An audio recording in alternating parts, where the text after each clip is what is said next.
Good morning students. आज जो हम क्वेश्चन करेंगे वो वैदिक गणित का तर्जम विधि से भाग करना सीखेंगे हम। उसमें आपको कोई भी किसी भी प्रकार की संख्या दी जा सके। जैसे हमने दी है 1234 में भाग देना है 42 का। अब इसका लिखने का क्या तरीका होता है, इसमें संकेत वगैरह कैसे लिखे जाते हैं वो पूरी डिटेल से बताता हूँ। सर्वप्रथम आपको क्या करना है, बराबर टेबल की तरह 3 खंड बनाने। पहला खंड, मध्य खंड, अंतिम खंड। पहले खंड में आपको जिस संख्या का भाग देना है वही संख्या लिखनी है। जैसे हम जो इस संख्या का भाजक है वो 42 है, तो 42 में जो प्रथम अंक है उसको आपको नीचे लिखना होता है। और जो इसके अलावा जितने भी अंक, यहाँ पर 3 अंक होते हैं तो हम 2 अंक ऊपर लिख देते हैं। इसमें हमारे पास एक ही अंक है, उसको हम ऊपर लिख देंगे।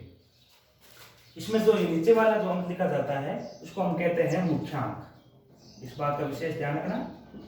तो नीचे अंक हमेशा एक ही लिखा जाएगा और ऊपर अंक 1 या 2 हो सकते हैं, और जो ऊपर वाला अंक होगा वो होता है ध्रुजांक। अब आपको क्या करना पड़ता है, अब जितने अंक है उसमें से अंतिम खंड में आपको हमेशा केवल और केवल एक अंक ही लिखना है, इस बात का ध्यान रखना। और जितने भी अंक बच जाते हैं उन सभी अंकों को आपको मध्य खंड में लिख देना है। एक बार रिपीट करता हूँ, जो आप भाजक दे रखा है उसमें जो प्रथम अंक है उसको मुख्यांक बनाना है। उसके अलावा जितने भी शेष अंक है उनको आपको ध्रुजांक के रूप में लिखना है। और जो आपका भाजक है उसका अंतिम अंक है उसको आपको अंतिम खंड में लिखना है। उसके अलावा जितने भी अंक है उसको आपको मध्य खंड में लिखना है। ये बात हमने संकेत में लिखी हुई है। भाजक में हमने 42 माना हुआ है, मुख्यांक हमारा 4 है और ध्रुजांक हमारा 2 है। और तृतीय खंड में हमने भाज्य का एक अंक लिया है, केवल वो है 4। अब आपको क्या करना है, जो मुख्यांक वाला अंक होता है उसका भाग आपको मध्य खंड वाले अंकों में देना होता है क्रम से। 4 का भाग हम 1 में जाता नहीं है तो हमें 4 का भाग देना पड़ेगा 12 में। जब 4 का भाग आप 12 में देंगे तो आपका जो भाग जाएगा वो 3 बार आता है, और जो भागफल आता है वो आपको यहाँ नीचे लिखना है। तब 12 में 3 बार गया, जो शेषफल बचा वो आपको जिस संख्या में आपने भाग दिया है उसके जस्ट आगे वाले अंकों के पास में लिखना होता है। जब आपने 4 का भाग 12 में दिया, 3 बार पूरा जाता है, शेषफल बचता है वो बचता है आपका 0। उस शेषफल को आपको उसके जस्ट आगे वाले अंक के पास लिखना है। अब हमारे पास जो भाज्य बना वो 3 है, लेकिन इसका आपको अब आगे जब काम करेंगे वो 4 का भाग 3 में नहीं जाएगा। इसके लिए आपको थोड़ा सा इसको संशोधित करना पड़ता है, संशोधित भाज्य ज्ञात करना पड़ता है। उसके लिए आपको क्या करना है कि जो अंक है, जो भागफल आया हुआ है उसको और जो आपका ध्रुजांक वाला अंक है उसको आपस में गुणा करनी होती है। भागफल और ध्रुजांक वाले अंक की आपस में गुणा की जाएगी। जैसे 3 और 2 को आपस में गुणा करेंगे, 3 और 2 को गुणा करेंगे, आपके पास अंक आएगा 6। जो अंक आपका आता है उसको शेषफल वाले अंकों के साथ में घटाया जाएगा। शेषफल वाला आपके पास जो अंक है वो है 0,3।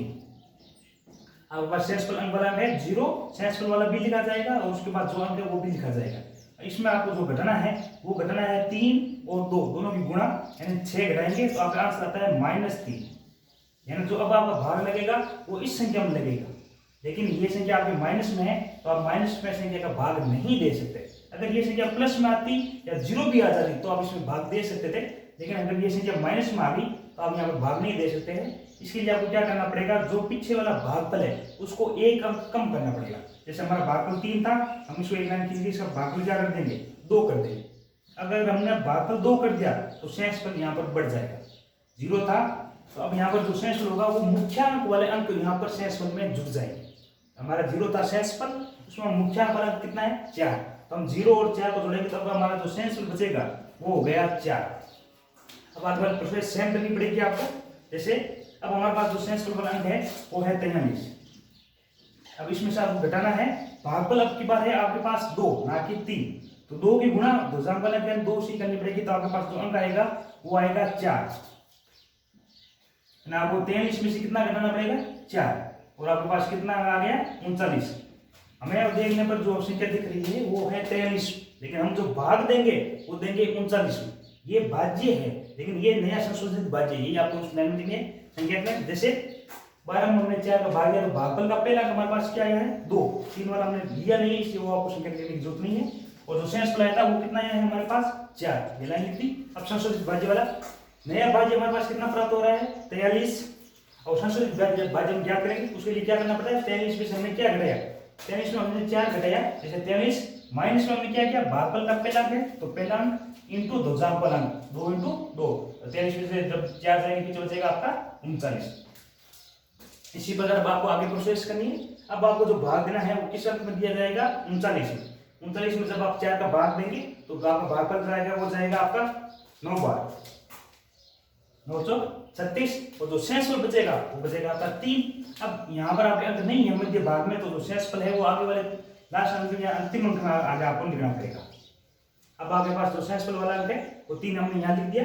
उसी बार अब आपको नया संशोधित भाज्य वापस याद करना पड़ेगा। संशोधित भाज्य याद करने के लिए जो आपके पास नया भाज्य है वो था 34। अब इसमें से घटाने के लिए आपको क्या करना पड़ेगा, अब आपको भागफल का दूसरा अंक लेना पड़ेगा, क्योंकि पहले अंक वाला हम घटा चुके, तब दूसरा अंक लेंगे तो 9 की गुणा आपको करनी पड़ेगी ध्रुवजांक वाले अंक के साथ में, तो आपके पास आ जाएगा 9 दूनी 18 और 34 में से जब 18 जाएंगे तो पीछे बचेंगे आपके 16। अब आपका जो ये बचता है लास्ट, अगर अंतिम अंक में आप घटाव कर रहे हैं तो ये आपको यहाँ सीधा का सीधा लिख देना है। अब आपको इसमें भाग लेने की दोबारा जरूरत नहीं पड़ेगी, क्योंकि ये अंतिम अंक खंड में आ चुके हैं। ये होता है हमेशा शेषफल, ये यहाँ पर आपका भाग कंप्लीट हो जाता है। अब आप जो भागफल है, जो मध्य भाग में जो आंसर आता है वो भागफल होता है, और जो अंतिम भाग में आंसर आता है वो आपका शेषफल होता है। यानी भागफल होगा आपका 29 और शेषफल होगा आपका 16। उसी प्रकार आपको ये 5 संख्या लिखना है, जो बिल्कुल हमने चौथी वाली संख्या लिखा, उसी प्रकार आपको 5 वाला लिखना है और लास्ट लाइन लिखना अनिवार्य होती है। ये बात यह है भागफल जो हमारा आया है वो है 29 और शेषफल आया है हमारे पास 16। ये होती है आपकी ध्रुवजांक विधि।